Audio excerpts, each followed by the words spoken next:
Jai Hind officers, myself Pawan Charan Das Solanke. I am the defense instructor of Chanakya Defense Foundation, Amravati. Today we are here to discuss and detail analysis of all the defense opportunities in Indian Armed Forces provided by Indian government. These are the one of the prestigious job and central government post. With the help of existing knowledge, with the help of existing class, with the help of existing coaching, you can easily crack this examination. The strategy I will discuss with you, the name of exams. Today is the introduction class of all the Chanakya Defense Foundation courses which will be discussed later. Today we are here to discuss each and every aspects of Indian Armed Forces. This is the Indian Armed Forces, three main branches. This is the mother branch, Indian Army. This is the Indian Air Force, and this is Indian Navy. Indian Naval Academy, which is situated at Ijimala, Kerala. Indian Army, that is IMA, which is situated at Dehradun, and Indian Air Force Academy, which is situated at Dundigal, Hyderabad. These academies are the one of the most prestigious academy in the world. There are so many opportunities are there to join these institutes. The basic initiative examination will start from class 6. This consists of different Sainik school examinations. Most of the students preparing for the class 10th and onwards, and some students are prepared for this the graduation course. These all courses we will discuss today. What is the procedure, what is the age criteria, what is the minimum requirement of your defense system, we will discuss today. So career in defense, career opportunities in Indian Armed Forces. Indian Armed Forces consist of Indian Army, Indian Navy and Indian Air Force, with the help of with including some courses, that is Indian Armed Forces, Central Armed Forces, that is CISF, Central Industrial Security Force, CRPF, Central Reserve Police Force, SSB, Sema Suraksha Bal, AR, that is Assam Rifles, and ITBP, that is Indo Tibetan border police force. ये सभी institute में जाने का, ये सभी central government के बड़े से बड़े लेवल पर ऑफिसर बनने का मौका, सुनहरा मौका आपको हर वक्त मिलता है. लेकिन एक तो जानकारी की कमी होती है, और या तो फिर क्लासेस की कमी होती है, और सही इंफॉर्मेशन सही जगह से मिलना आज के युग में थोड़ा सा मुश्किल नहीं, आसान है, लेकिन सही प्रॉपर स्ट्रेटेजी आपको होना जरूरी है. इसीलिए चाणक्य डिफेंस फाउंडेशन अमरावती आपके लिए ये सारे कोर्सेस की डिटेल इंफॉर्मेशन वीडियो आपके लिए लाया है. अभी मैं जो भी आपको बताऊंगा इस स्लाइड के बाद वाली, इसमें हम सिर्फ ओवरऑल थोरोली डिस्कस करते हैं कि कौन से क्लास के ऑनवर्ड्स, कौन से क्लास से ही आप डिफेंस क्लास में जा सकते हो.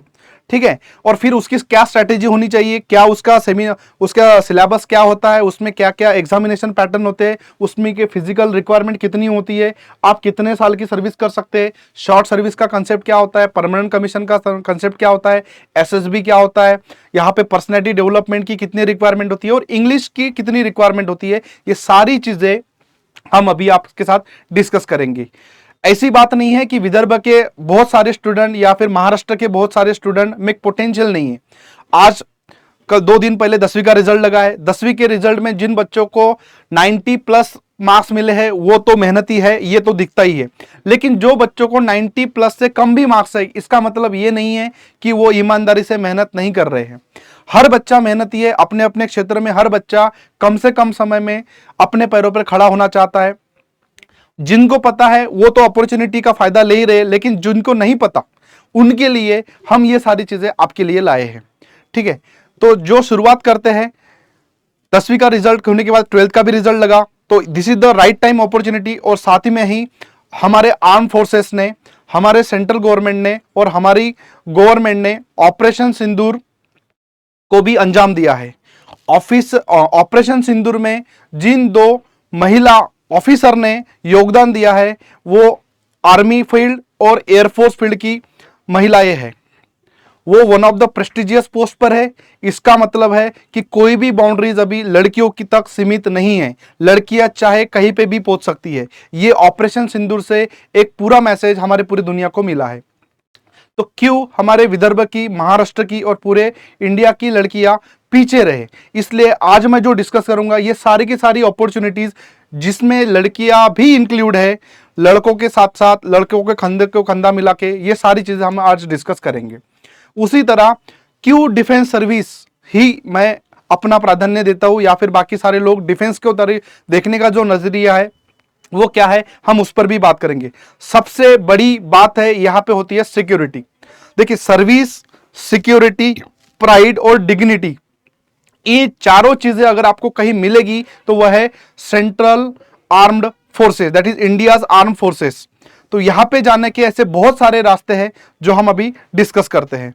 जैसे सबसे पहला रास्ता जो है यहां पे जाने का, वो क्लास 5th से शुरू होता है। क्लास 5th से शुरू होता है।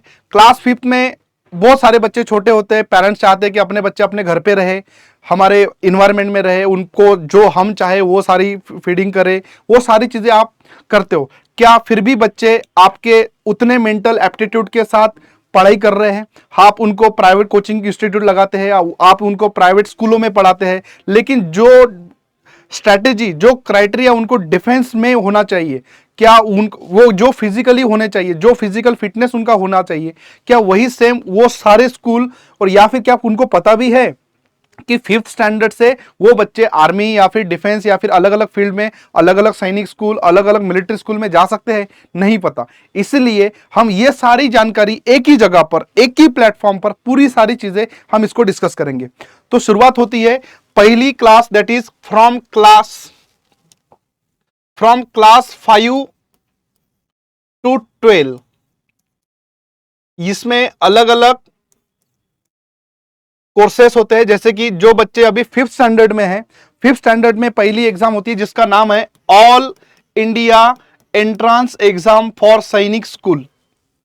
अभी हम थोड़ी जो भी चीजें हम बताएंगे वो थोड़ी शॉर्टकट में दिखाएंगे क्योंकि वक्त की कमी है। और दूसरी बात, हमको अभी आज हम आपको सिर्फ ओवरऑल इंफॉर्मेशन दे रहे हैं कि कौन कौन से कोर्सेस है आर्म फोर्सेस में जाने के लिए। इसके बाद की जो भी वीडियोज आएंगी हम ईच कोर्स को डिटेल एनालिसिस करेंगे कि क्या उसका फिजिकल पैरामीटर है, क्या उसमें सिलेबस है, क्या स्ट्रेटेजी होती है, फिर हम उसके लिए क्या कर सकते हैं, चाणक्य डिफेंस फाउंडेशन उसके लिए क्या कर सकता है, हम यहां पे क्यों है, और हम आपके साथ तब तक रहेंगे जब तक आप आपके टारगेट में अचीव नहीं हो जाते। तो पहली अपॉर्चुनिटी मिलती है आपको all India entrance exam for Sainik school. A exam conduct करता है NTA, that is national testing agency. ये एजेंसी वही है जो जेडबलई और नीट की एग्जाम कंडक्ट करवाती है। ये एग्जाम वही है, ये एजेंसी वही है जो सीयूईटी की एग्जाम कंडक्ट करवाती है। इसका मतलब अगर आपका बच्चा आगे जाके जेडबलई या फिर नीट या फिर किसी अनदर कॉम्पिटिटिव की तैयारी करेगा तो वो इस इंस्टीट्यूट के साथ आगे जाके जुड़ने ही वाला है।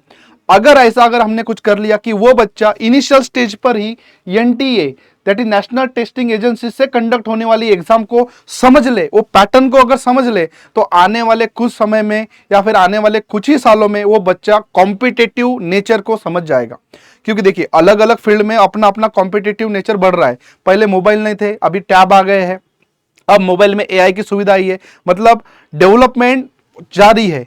उसी तरह कॉम्पिटिटिव एग्जाम का नेचर भी स्ट्रेटेजिकली चेंज होते जा रहा है, और अपने स्टूडेंट को, अपने बच्चों को, अपने सारे जितने भी स्टूडेंट्स हैं, अपने जितने बच्चे भी हैं, उन सबको इस एग्जाम में क्या स्ट्रेटेजी फॉलो करे कि ताकि उनको आने वाले जेडबलई या फिर नीट या फिर कॉम्पिटिटिव एग्जाम का नेचर उनको हार्ड नहीं जाए। इसलिए ये पहला स्टेप है जो सेंट्रल गवर्नमेंट लेती है, that is class 5 to class 12। अगर इसमें आप है तो पहली स्ट्रेटेजी होती है all India entrance exam for Sainik school. ये आपको क्लास 6 और क्लास 9 में एडमिशन देती है। अगर आपका बच्चा 5th में पढ़ रहा है या फिर अपियरिंग है या फिर इस साल 5th पास कर लिया है तो ये बच्चा 6th एडमिशन में अपियर होगा। और अगर आपका बच्चा 8th स्टैंडर्ड पढ़ रहा है या फिर पास हो चुका है तो वो बच्चा 9th के लिए यहां पे एडमिशन ले सकता है। This is the first opportunity. Second होता है बेटा RIMC, दैट इज राष्ट्रीय इंडियन मिलिट्री कॉलेज एग्जामिनेशन। उसके बाद होता है राष्ट्रीय मिलिट्री स्कूल। RIMC भी क्लास 6 से लेके क्लास 12 तक टोटल कोचिंग करवाते हैं। RMS राष्ट्रीय मिलिट्री स्कूल, यहां ये टोटल 5 स्कूल है। 5 मिलिट्री स्कूल है, जो है सारे के सारे रेसिडेंशियल है। यहाँ पे आपको बच्चे को क्लास 6 से लेके क्लास 12 तक की टोटल कोचिंग मिलती है, और वो बच्चे डायरेक्टली सीधा आर्म फोर्सेस में जाएंगे, that is defence academy, national defence academy जो खड़गवासला पुणे में है, नेवल एकेडमी जो इजमाला केरला में है, और CDR that is combined defence services examination जिसकी academy OTA that is Gaya और चेन्नई, आईएमए देहरादून, आईएनए इजमाला केरला, और AFA that is air force academy Dundigal में। तो यहाँ की जो न्यू बनती है, यहाँ पे जो बच्चे जाने के जो रेशियो बढ़ता है वो होती है first stage, that is from class 5 to class 12, ये होते हैं 3 क्लासेस। ठीक है, इसके बाद सेकंड रेशियो होता है जो बच्चे क्लास 10th इस साल है, जो बच्चे क्लास 10th में हैं इस साल, क्योंकि अभी तो 10th का रिजल्ट लग गया, तो अभी ऑब्वियसली बात है कि जो 9th वाले बच्चे हैं वो अभी 10th में गए हैं, वो एक एग्जाम दे सकता है, और जिंदगी में एक ही बार एग्जाम दे सकते हैं। जैसे कि फॉर एग्जांपल एक बच्चा 10वीं में पास कर लिया है और फिर से उसको मार्क्स कम फेल हो गया था और फिर उसने रिपीट एग्जाम दिया, तो वो बच्चा एलिजिबल नहीं है। फ्रेश महाराष्ट्र का डोमासियल होने वाला स्टूडेंट जो अभी इस साल अपियरिंग है वो एग्जाम दे सकता है। उस एग्जाम का नाम है SPI Chhatrapati Sambhaji Nagar, SPI that is services preparatory institute, जो सिचुएटेड है छत्रपति संभाजी नगर, जो महाराष्ट्र का एक डिस्ट्रिक्ट है। वहां पे आपका बच्चा अगर ये एग्जाम क्लियर करता है, इस एकेडमी की स्ट्रेंथ 60 स्टूडेंट होते हैं। अगर बच्चा ये एग्जाम कंडक्ट करता है और ये एग्जाम क्रैक करता है, क्लियर करता है, तो इसका 11th प्लस 12th प्लस जेडबलई लेवल का एनडीए प्रिपरेशन, जेडबलई प्लस एनडीए लेवल का प्रिपरेशन इस एकेडमी में एकदम नॉमिनल फीस में होगा। ये एक महाराष्ट्र स्टेट गवर्नमेंट की ऑटोनॉमस इंस्टीट्यूट है जहां पे वो बच्चा सही तरीके से पढ़ सकता है। दूसरी, ये सिर्फ बॉयज के लिए है, और सिर्फ गर्ल्स के लिए 2020 से स्टार्ट किया है, that is GSPI, girls services preparatory institute. ये है नासिक। मैं फिर से बता दूं इसका क्वालिफिकेशन, इसमें सिर्फ 10th के बच्चे एलिजिबल है, 10th पास बच्चे नहीं चाहिए। जो बच्चे इस साल 10वीं में है और जो 2026 में पास होंगे उतने ही बच्चे ये एग्जाम दे सकते हैं।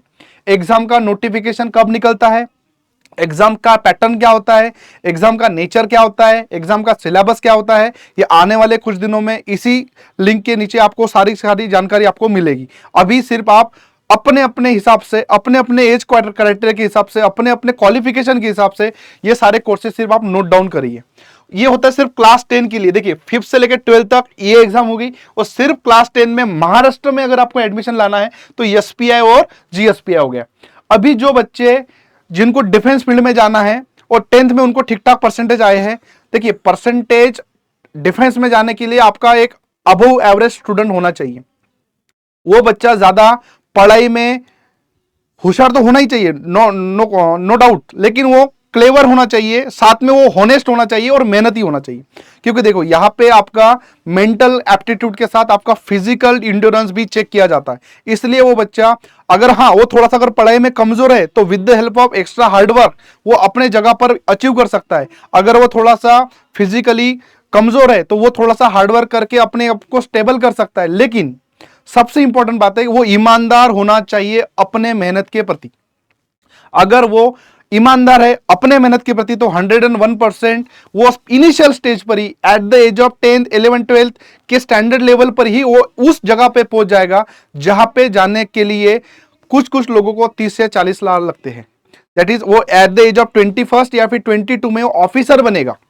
आर्म फोर्सेस में ऑफिसर बनना ये बहुत बड़ी प्रेस्टिजियस जॉब होती है, बहुत बड़ा प्रेस्टिज होता है एट द सेम लेवल। तो ये हो गया क्लास 10 के लिए। फिर हम आते हैं कि जो बच्चे 11th में हैं, जो बच्चे 11th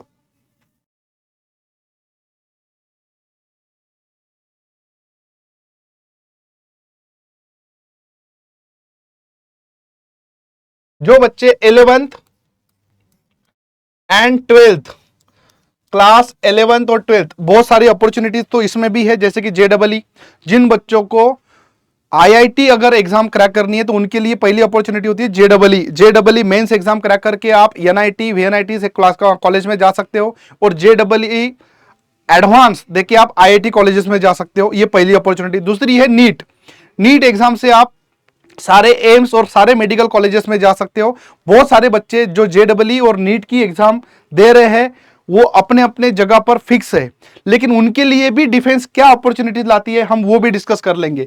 तो मेरा मेन मोटिव है कि जो बच्चा 11th 12th साइंस बैकग्राउंड का है, साइंस बैकग्राउंड मतलब फिजिक्स, केमिस्ट्री, मैथ, बायोलॉजी, जिसको बायोलॉजी हार्ड जाता है, जैसे फॉर एग्जांपल जेडबलई का बच्चा उसको बायोलॉजी हार्ड जाता है तो बायोलॉजी की जगह वो कंप्यूटर साइंस या फिर आईटी या फिर कोई भी एक नॉमिनल सब्जेक्ट ले सकता है। लेकिन जो साइंस वाले बैकग्राउंड है उनके लिए अपॉर्चुनिटी है वो होती है बेटा एनडीए एंड एनए एग्जाम। इसका एज क्राइटेरिया मैं बता देता हूं, 16.5 ईयर टू 18.6 ईयर ये इसका एज क्राइटेरिया है, और 19.6 ईयर ये तब होना है जब आप वहां पे एकेडमी में जाके फ्लैज के नीचे जब आप शपथ लेते हो, ओथ लेते हो, तब आपकी उम्र 19.5 की होनी चाहिए। एग्जाम देने की एज है आपके 16.5 से लेके 18.5 तक। क्लियर हुआ? साइंस बैकग्राउंड का बच्चा ये एग्जाम दे सकता है। ये एग्जाम की खूबसूरती ये है कि जो बच्चा अभी 11th और 12th में है उसके पास तकरीबन 4 या 5 अटेम्प्ट है, 5 अटेम्प्ट है उसके पास। तो 5 अटेम्प्ट कैसे? ये एग्जाम साल में 2 बार होती है, एक होती है अप्रैल में और एक होती है सितंबर में। अब 2025 जो बच्चे 11th वाले हैं वो भी ध्यान से सुन ले, और जो बच्चे 12th की प्रिपरेशन कर ले हैं वो भी सुन ले, और उनके पेरेंट्स भी सुन ले। ये आपके लिए एक अच्छा सुनहरा मौका है अगर आप सही तरीके से, क्योंकि 10वीं का रिजल्ट लगा है, आपको 11th 12th में बच्चों को क्या करना है वो भी ज्यादा जरूरी है। अगर पेरेंट्स को अपने बच्चों को डिफेंस फील्ड में पहुंचाना है या फिर इसका क्या बेनिफिट्स होता है वो हम डिस्कस करेंगे ही, तो उसके लिए अच्छी अपॉर्चुनिटी है। ये एग्जाम साल में 2 बार होती है, एक होती है अप्रैल में और एक होती है सितंबर में। दोनों एग्जाम OMR बेस्ड होती है, दोनों एग्जाम संडे के दिन होती है। इस एग्जाम में 2 पेपर होते हैं, पेपर 1 जो मैथ्स का होता है और दूसरा होता है पेपर 2 जो गैट का होता है। ये दोनों मिला के 900 मार्क्स होते हैं। अभी हम यहां पे थोड़ा सा इनिशियल छोटी छोटी चीजें डिस्कस करेंगे, लेकिन जब हम एनडीए और एनए एग्जाम के बारे में सारी चीजें आपको बताएंगे वो तब हम उसका डिटेल सिलेबस, क्या रिक्वायरमेंट है, क्या फिजिकल क्राइटेरिया है, क्या सिलेबस होता है और हम आपके लिए क्या कर सकते हैं इस एग्जाम को लेकर, ये सारी चीजें हम डिस्कस करेंगे।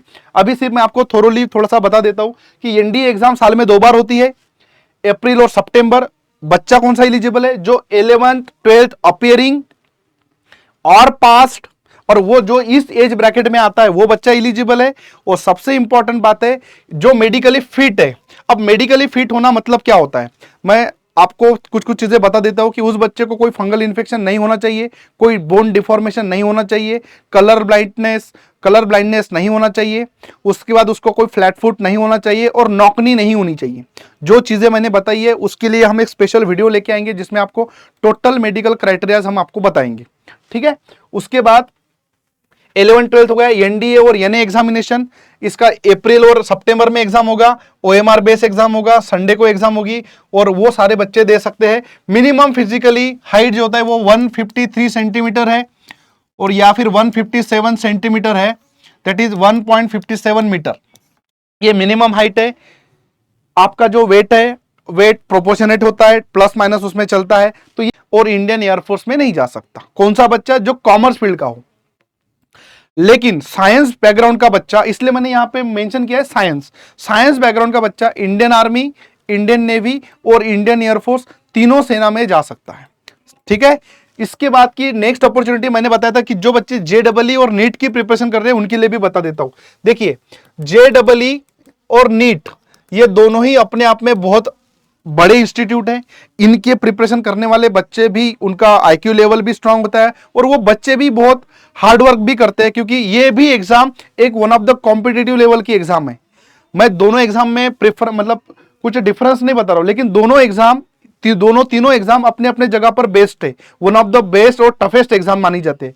लेकिन अगर आप जेडबलई क्वालिफाई हो, जो बच्चे का जिन 12th वालों का रिजल्ट आया है उनके लिए है, जो बच्चों ने 12th दिया था, 12th में उनके PCM that is physics, chemistry और मैथमेटिक्स में तीनों सब्जेक्ट में इंडिविजुअली 60% आ रहे हैं।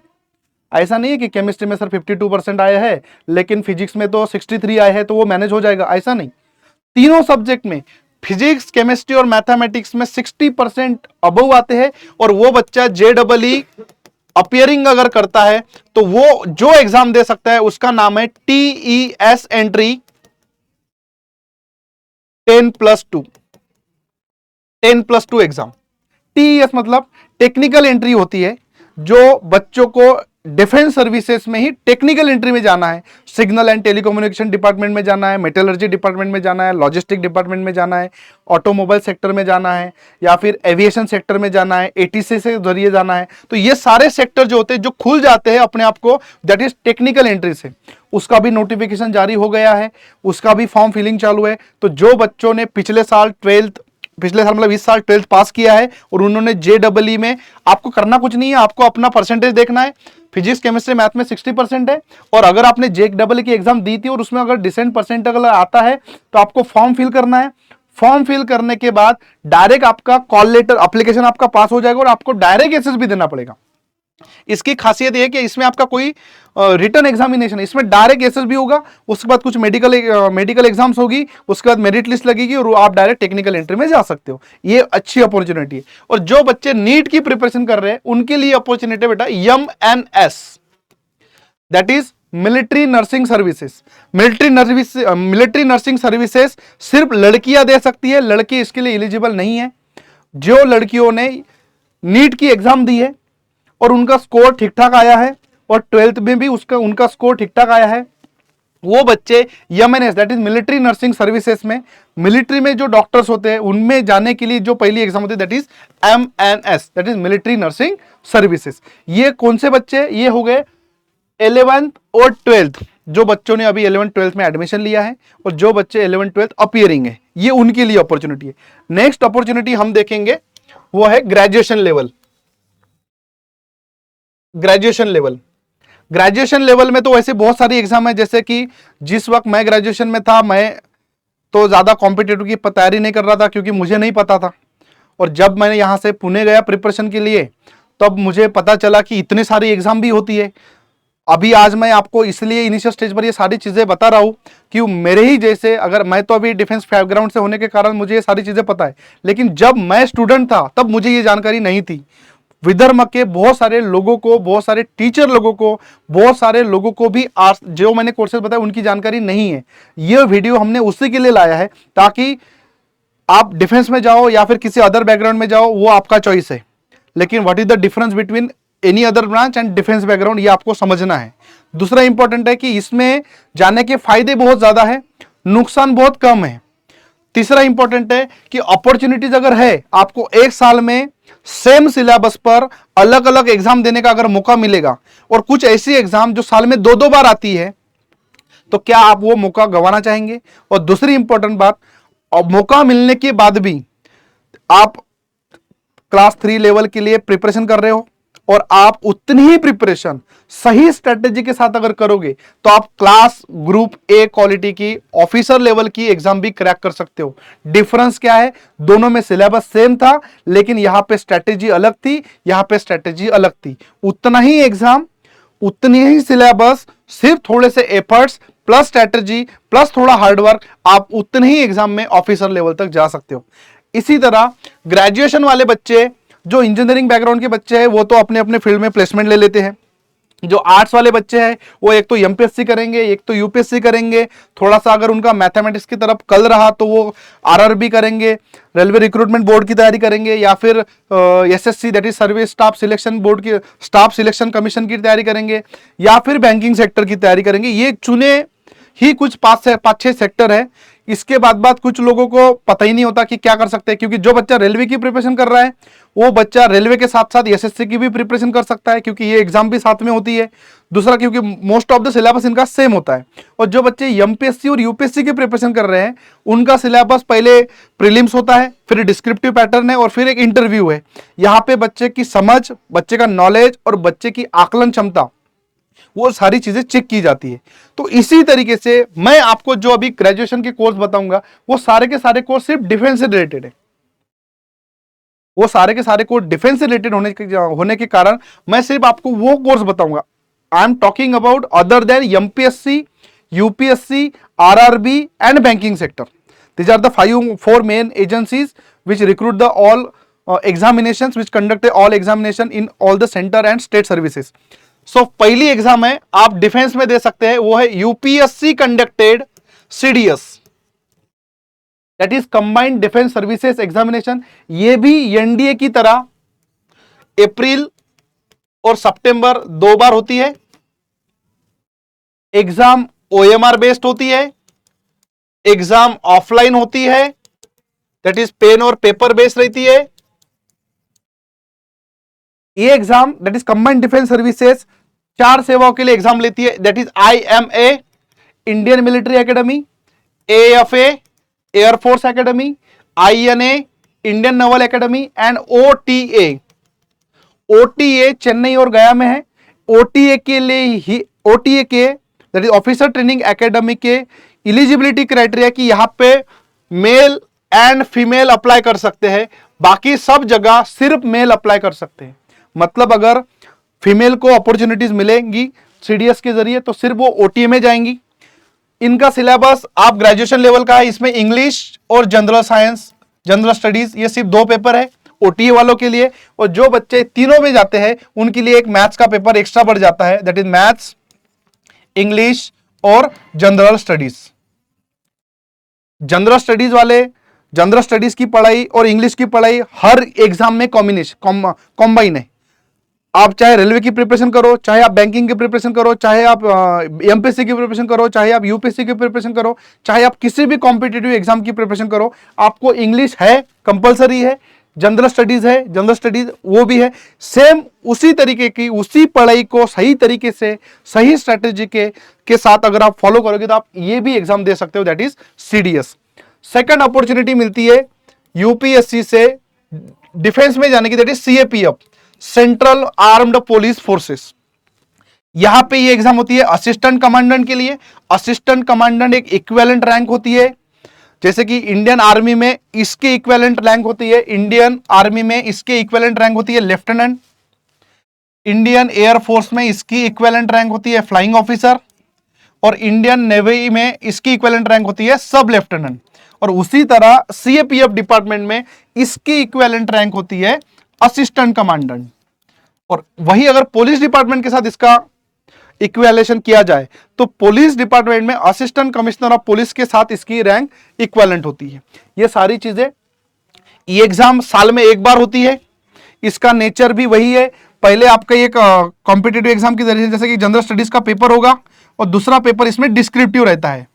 तो जो बच्चे सिविल सर्विसेज के लिए प्रिपरेशन कर रहे हैं वो इस एग्जाम का फॉर्म जरूर भरे, क्योंकि इसकी डेट तो चलेगी, अभी आने वाले 3 अगस्त को इसकी एग्जाम है। लेकिन जिन बच्चों का मिस हुआ है वो बच्चे अगले साल याद से ये भी फॉर्म भरे, क्योंकि ये one of the best force है, one of the best opportunity है। जो बच्चे सिविल सर्विस के प्रिपरेशन करते हैं उतने ही नॉलेज में थोड़ा सा सही तरीके से लिखाई पढ़े करके आप ये भी एग्जाम दे सकते हो।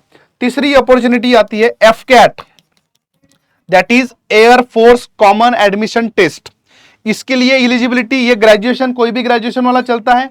इसके लिए एलिजिबिलिटी अगर आप सिर्फ IMA, AFA और INA जाना चाहता हो तो आपका ग्रेजुएशन फिजिक्स और मैथमेटिक्स में होना चाहिए, मतलब सीधी सीधी बात BSc और इंजीनियरिंग होना चाहिए। और जो बच्चा ये 2 फील्ड छोड़ के करता है वो IMA, OTA के लिए एलिजिबल होगा, एयरफोर्स और नेवी के लिए एलिजिबल नहीं होगा, मतलब नॉर्मल ग्रेजुएट चलेगा। यूपीएससी के लिए आप चाहे किसी भी फील्ड में हो, साइंस बैकग्राउंड, साइंस हो, इंजीनियरिंग हो या फिर आर्ट हो, आपका सिर्फ ग्रेजुएशन मायने रखता है, बाकी कोई चेक नहीं करता। FCAT में भी वही, जो बैकग्राउंड जिनका फिजिक्स और मैथमेटिक्स था ग्रेजुएशन लेवल में और 12th में फिजिक्स और मैथमेटिक्स था, वही लोग FCAT की एग्जाम दे सकते हैं। 12th में फिजिक्स और मैथमेटिक्स होना कंपलसरी है, 60% उसमें आने चाहिए। और ग्रेजुएशन में भी आपका फिजिक्स और मैथमेटिक्स होना कंपलसरी है, जैसे कि BSc और इंजीनियरिंग। तो वो बच्चे FCAT की एग्जाम दे सकते हैं। इस एग्जाम का भी नेचर CDS की तरह है, ये भी साल में 2 बार होती है, 2 टाइम्स होती है। और ये कंडक्ट करती है IAF, इंडियन एयरफोर्स बॉडी, ये कंडक्ट करती है UPSC। ठीक है। चौथी अपॉर्चुनिटी है जो बच्चों को नेवी में जाना है, वो है INET exam, Indian navy entrance test. Indian navy entrance test का सिलेबस 100 क्वेश्चन रहते हैं, जिसमें 25 क्वेश्चन इंग्लिश के, 25 क्वेश्चन आपके जनरल साइंस के, 25 क्वेश्चन क्वांटिटी एप्टीट्यूड के और 25 क्वेश्चन रहते हैं आपके रीजनिंग के। वही सिलेबस जो आप अभी पढ़ रहे हो, आपको पता नहीं था। ये भी एक क्लास क्लास 1 लेवल की पोस्ट है। इसमें भी अलग अलग ब्रांचेस है, अलग अलग ट्रेड है according to your eligibility criteria. लेकिन ये भी एक अच्छी अपॉर्चुनिटी है, that is Indian navy entrance test. ये कुछ बेसिक अपॉर्चुनिटीज है और जिनकी उम्र, इनके लिए एक एज क्राइटेरिया है, जैसे कि जिसकी उम्र 21 से लेके 24 साल तक है, वो बच्चे इन एग्जाम के लिए एलिजिबल है। रिजर्वेशन क्राइटेरिया, रिजर्वेशन पॉलिसी सिर्फ यूपीएससी सीएपीएफ में लागू है। रिजर्वेशन पॉलिसी कौन सी? जो एससी एसटी बच्चों को 5 साल का रिलैक्सेशन और ओबीसी नॉन क्रिमिनल वाले बच्चों को 3 साल का रिलैक्सेशन, वो सिर्फ यूपीएससी सीएपीएफ असिस्टेंट कमांडेंट में ही लागू है, बाकी एग्जाम में लागू नहीं है। उसके बाद 5th अपॉर्चुनिटी है, देखिए ये हो गई तीनों सेना में जाने के लिए अपॉर्चुनिटी, ये हो गई सिर्फ सेंट्रल आर्म पुलिस फोर्सेस में जाने के लिए अपॉर्चुनिटी, ये हो गई एयर फोर्स में जाने के लिए अपॉर्चुनिटी, ये हो गई इंडियन नेवी में जाने के लिए अपॉर्चुनिटी, और चौथी मेन स्ट्रीमलाइन ब्रांच है इंडियन डिफेंस सिस्टम की, that is Indian coast guard. Indian coast guard में भी AC that is assistant commandant की एग्जाम होती है, वो भी साल में एक बार होती है। उसका भी सेम क्राइटेरिया, जो सिलेबस आईएनईटी का है वही सिलेबस इसका रहता है, और इसके लिए भी एलिजिबिलिटी है, सिर्फ आपका ग्रेजुएशन होना जरूरी है।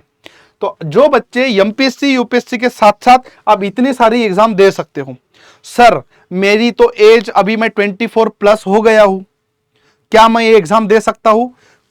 मैंने अभी बताया, आप सिर्फ यूपीएससी, अगर आप 24 प्लस है तो आप यूपीएससी और आईसीजी की एग्जाम दे सकते हो। आप एफकैट, आईएनईटी और यूपीएससी सीडीएस की एग्जाम नहीं दे सकते। बकायदा अगर आपके पास एनसीसी का अगर सर्टिफिकेट है तो आपको 2 साल का उसमें रिलैक्सेशन मिलता है, दैट इज 24 + 2 26 साल। लेकिन आपके पास अगर एनसीसी का सर्टिफिकेट है तो ही, अदरवाइज आपको रिलैक्सेशन 24 तक ही मिलेगा।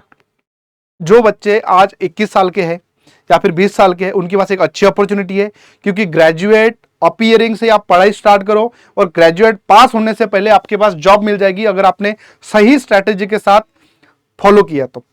इसके बाद एक आखिरी अपॉर्चुनिटी है, जिसने बहुत सारा ट्राई किया, लेकिन उसने तैयारी की, उसने मेहनत की, लेकिन वो नहीं जा पाया, क्योंकि एक तो एज बाउंड था और दूसरा जब तक उसको वो समझ में आए कि मुझे क्या करना है तब तक एज चली गई थी। ऐसे लोगों के लिए क्या कर सकते हैं? तो ऐसे लोगों के लिए हमारे गवर्नमेंट ने एक और एग्जाम निकाली है, जिसका नाम है territorial army, that is the 6th exam which is also graduate level exam, that is territorial army. Territorial army मतलब प्रादेशिक सेना। जैसे कि हमारे 2011 के विनर महेंद्र सिंह धोनी, 1963 के विनर, 1983 के विनर कपिल देव, जिस फील्ड में है, लेफ्टिनेंट बने हैं, जो पोस्ट उनको मिली है वो टेरिटोरियल आर्मी से मिली है। तो टेरिटोरियल आर्मी भी एक प्रेस्टिजियस पोस्ट है। इसके लिए एलिजिबिलिटी होता है कि आपका एक ग्रेजुएशन होना चाहिए, दूसरा आपका वेल सर्व्ड एम्प्लॉयड होना चाहिए। जैसे कि एक स्टूडेंट बता सकता है कि मैंने गेनफुली अपना एम्प्लॉयमेंट कंप्लीट कर लिया है, और जिसको डिफेंस में जाने का एक मौका मिलना चाहिए। इसके लिए एज क्राइटेरिया है 21 से लेके 42 तक। एट द एज ऑफ 42 तक आप एग्जाम दे सकते हो। मतलब इसमें वैकेंसी बहुत कम रहती है, लिमिटेड वैकेंसी रहती है, इसका ट्रेनिंग वेनिंग वो सारे वो लोग शेड्यूल करते हैं। लेकिन ये वन ऑफ द अपॉर्चुनिटीज है, जिसको एक बार अपना करियर, अपनी सारी चीजें डिफेंस सेक्टर में दिखानी है या फिर एक बार उसमें जाना है, that is called as territorial army examination. इसके बाद अब बच्चे कौन, जैसे हमने देख लिया क्लास 5 to 12 RIMC, RMS और all India entrance exam for Sainik school. उसके बाद कुछ बच्चे नवोदय के लिए भी प्रिपरेशन कर सकते हैं। नवोदय एग्जाम ये भी एक वन ऑफ द सैनिक स्कूल में ही आता है। उसके बाद क्लास 10th अपॉर्चुनिटी वो होता है SPI और GSPI। Class 11th and 12th होता है NDA एंड NA एग्जाम।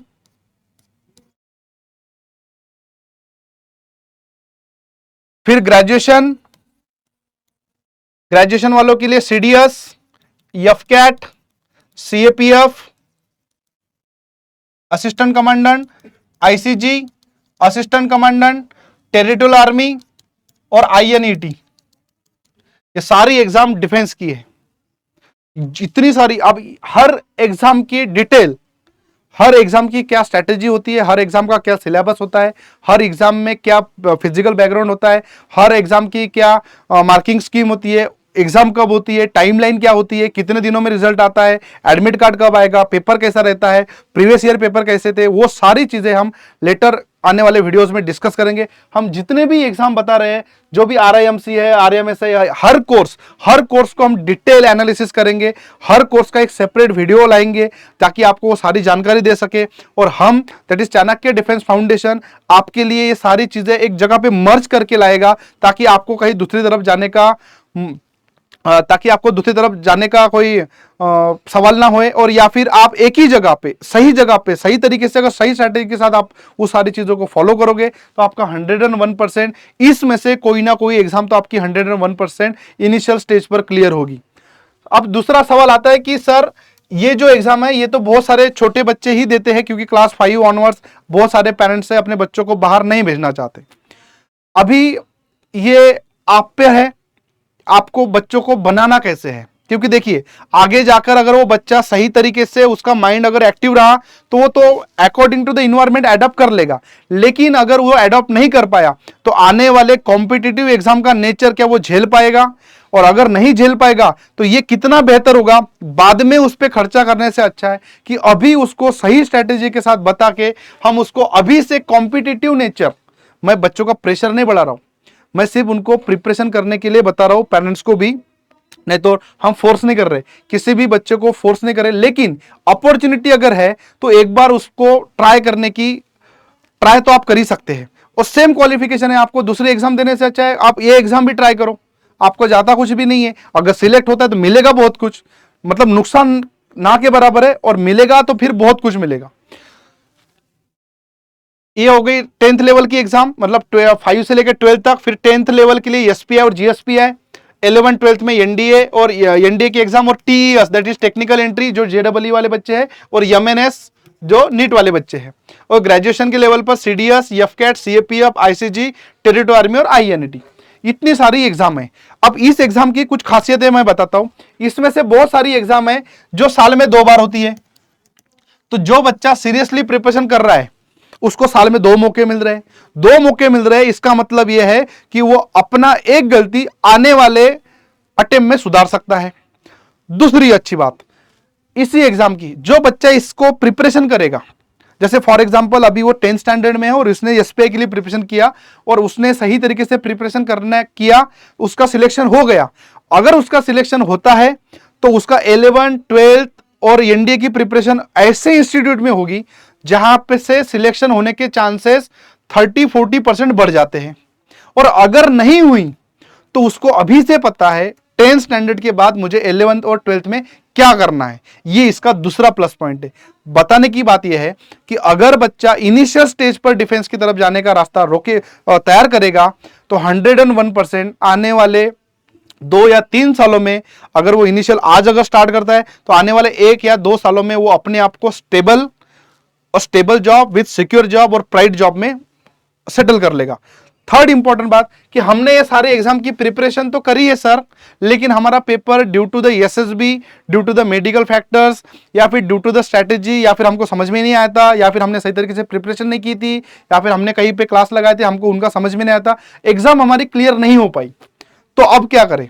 तो सबसे अच्छी बात है इस एग्जाम की कि अगर आपने ये सारी एग्जाम की प्रिपरेशन की, जैसे ग्रेजुएशन वाले बच्चों ने प्रिपरेशन की और उसका कुछ बेनिफिट नहीं मिला या फिर कुछ उसका रिजल्ट नहीं आया, तो सबसे अच्छी बात है, एक तो आपकी पर्सनैलिटी डेवलप्ड हो जाएगी, दूसरा आप फिजिकली फिट हो जाओगे, तीसरा आप मेंटली स्ट्रांग हो जाओगे, और चौथा आप सोशली एक्टिव हो जाओगे। क्योंकि ये जो प्रिपरेशन की जर्नी है इसमें आपको टोटल चेंज कर देते हैं, क्योंकि फिजिकल के साथ साथ मेंटल एप्टीट्यूड भी होना जरूरी है।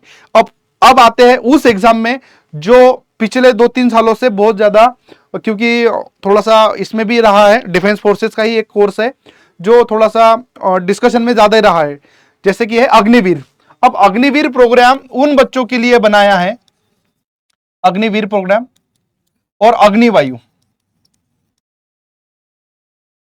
अग्निवायु दैट इज इंडियन एयरफोर्स, और Agniveer that is Indian army का प्रोग्राम। ये भी साल में 2 बार एग्जाम होती है। इसके लिए भी एलिजिबिलिटी क्राइटेरिया होता है, आपका 10वीं या फिर 12वीं पास होना चाहिए और आप ये एग्जाम दे सकते हो। अब को बहुत सारे लोग बोलते हैं कि सर ये तो 4 साल का प्रोग्राम है। आप एक बात सही तरीके से समझ लीजिए, एक 2 बच्चे हैं, एक बच्चा है जो घर पे रहता है, 12th कर लिया है लेकिन उसका कुछ फिक्स नहीं है, और एक वो बच्चा है जो अग्निवीर देके डिफेंस में चला गया। यहां पे हम ना पैसे की बात करते हैं, ना किसी सिक्योरिटी की बात करते हैं, ना 4 साल की बात करते हैं, हम दोनों में डिफरेंस देख रहे हैं। इसके तरफ देखने का नजरिया और इस बच्चे की तरफ देखने का, जो अग्निवीर में गया है उसके तरफ देखने का लोगों का नजरिया पहली बात तो चेंज होता है, क्योंकि कुछ भी करो वो देश की सेवा कर रहा है। दूसरी इंपॉर्टेंट बात, उसको जो भी रिन्यूमरेशन मिल रहा है, इमोलमेंट्स मिल रहा है, जो भी उसको पैसे सैलरी को जो मिल रही है, वो उसकी खर्चा नहीं हो रही है, क्योंकि उसका रहना खाना ट्रैवलिंग वो सब फ्री है, और जो भी सैलरी मिल रही है वो पूरी की पूरी बच रही है, तो उस सैलरी से उसके परिवार चल रहा है। इसका मतलब क्या है कि जो बच्चा कुछ ना करने से अग्निवीर उसके लिए ठीक है। और साथ ही में गवर्नमेंट क्या कर रही है, 25% लोगों को परमानेंट कर देगी, 25% लोगों को एक्स सर्विसमैन का स्टेटस लगा के रेलवे स्टाफ सिलेक्शन बोर्ड या फिर अलग डिफेंस इंस्टीट्यूट में कांस्टेबल के लेवल पर क्यों ना हो, लेकिन वहां पे तैनात करेगी, और बचे हुए 50% लोगों को या वहां से वापस आना पड़ेगा। लेकिन 4 साल में आपके पास एक इतनी सारी धनराशि जमा हो जाती है कि उसके जरिए आप आपका अच्छा जीवन जी सकते हो। और सबसे इंपॉर्टेंट बात है कि आप थोड़ा सा फिजिकली स्ट्रांग हो जाओगे। आपको जिंदगी में क्या करना है, क्योंकि आप उस वक्त में हो डिप्रेशन के टाइम में, उस वक्त इस एग्जाम ने आपको बाहर निकाल दिया। और एक ऐसी एग्जाम है जो आपको ये एग्जाम बेनिफिट करेगी, उसका नाम है ACC exam, that is army cadet college exam. इसका एलिजिबिलिटी क्राइटेरिया क्या है कि आपका 10+2 साइंस बैकग्राउंड से होना चाहिए, तो आपका 10th के बाद 12वीं होना चाहिए। सेकंड, आपका कम से कम 2 साल का ट्रेनिंग होना चाहिए। अब अदर देन इस फील्ड में आप 2 साल का ट्रेनिंग जाओगे तो आप वापस तो आओगे नहीं, लेकिन अग्निवीर में जाने के बाद आपका ट्रेनिंग भी होगा। ट्रेनिंग आपको 4 साल की जो ड्यूटी, उसमें 2 साल का ट्रेनिंग अगर आपका हो चुका है तो आप डायरेक्ट एग्जाम दोगे, that is called ACC. Eligibility है 10+2 और 2 साल का आपका ट्रेनिंग होना चाहिए डिफेंस इंस्टीट्यूट में, तभी जाके आप ये एग्जाम दे सकते हैं, that is army cadet college examination. जो बच्चे 10th के बाद डिप्लोमा करते हैं या फिर 12वीं के बाद डिप्लोमा करते हैं, mechanical, electrical, electronics, civil, mechanical, electrical, तो उनके लिए भी एक opportunity, that is diploma holders. Diploma holders के लिए अपॉर्चुनिटी होती है इंडियन कोस्ट गार्ड में। इंडियन कोस्ट गार्ड में 2 ब्रांच होती है, that is DB, that is domestic branch, और होती है जीडी। जो बच्चे टेक्निकल है और ये होता है यांत्रिक, ये 3 field Indian coast guard diploma holders के लिए भी एलिजिबल है। तो जितने मैंने अभी आपको कोर्सेज बताए हैं, ये सारे कोर्सेज के video, separate videos, separate information, सारी की सारी चीजें, क्या बेसिक क्राइटेरिया रहेगा, क्या स्ट्रेटेजी रहेगी, क्या हाइट का रेशो रहेगा, क्या मेडिकल क्राइटेरिया रहेगा, क्या प्लानिंग होना चाहिए, कौन कौन से सब्जेक्ट सही तरीके से पढ़ने हैं, वो सारी चीजें हम आपको डिटेल में प्रोवाइड करेंगे। चाणक्य डिफेंस फाउंडेशन आपको इस जर्नी में आपके तब तक साथ रहेगा जब तक आप कुछ ना कुछ अपने दम पर हासिल ना कर लेते, और जब तक आप उस इंस्टीट्यूट तक नहीं पहुंचोगे, जब तक आपका सपना आपके एज में रहते हुए पूरा नहीं करेगा, तब तक हम आपके साथ रहेंगे। ये सारी चीजें हमने आपको बताई है, तो हमारा भी कुछ फर्ज बनता है, तो हम आपके लिए career opportunities Indian arm forces, मैंने आपको सारी इंफॉर्मेशन दे दी है। अभी इसके बाद हम क्या करेंगे, हमारा नेक्स्ट कदम होगा कि आपको जो भी हमने जानकारी दी है, आपका रिस्पांस सुनना बहुत जरूरी है। तो आपको जो भी है, हमने आज जो वीडियो बनाया है उसके नीचे आपको कमेंट सेक्शन में या फिर आपको जो कॉन्टैक्ट नंबर दिखाए जाएंगे वहां पे कॉल करके आपको सिर्फ डिफेंस की कैटेगरी बतानी है। जैसे फॉर एग्जाम्पल, मेरी बहन एक इंजीनियरिंग कर रही है, एक बहन मेरी मेडिकल फील्ड में है, और एक बहन मेरी 12वीं कर रही है, तो मुझे दोनों को तो ठीक सेटल हो गई है, लेकिन मेरी जो दूसरी तीसरी बहन है उसको, वो 12th में है, उसके लिए मैं क्या कर सकता हूं, तो आपको सिर्फ defence category, that is NDA and NA exam, आपको अपना नाम लिखना है और एनडीए और एनए एग्जाम आपको दिए हुए कॉन्टैक्ट नंबर पर शेयर करने हैं। दूसरी इंपॉर्टेंट बात, अगर आपके ऐसे कोई फ्रेंड है, ऐसे कोई रिलेटिव है, ऐसे कोई दोस्त है, या फिर ऐसे कोई अड़ोसी पड़ोसी है जिनका बच्चा प्रिपरेशन कर रहा है किसी भी गवर्नमेंट कॉम्पिटिटिव एग्जाम की, उसके साथ ये सारी चीजें आप शेयर करिए। जितना हो सके उतना अगर महाराष्ट्र के लोग अपने विदर्भ के बच्चे, उनमें पोटेंशियल बहुत ज़्यादा है, लेकिन अगर वो सही तरीके से सही स्ट्रेटेजी के साथ अगर जाएंगे तो एनी डाउट कि हम कुछ भी करके ऐसे बहुत बड़े बड़े इंस्टीट्यूट में हम जा सकते हैं।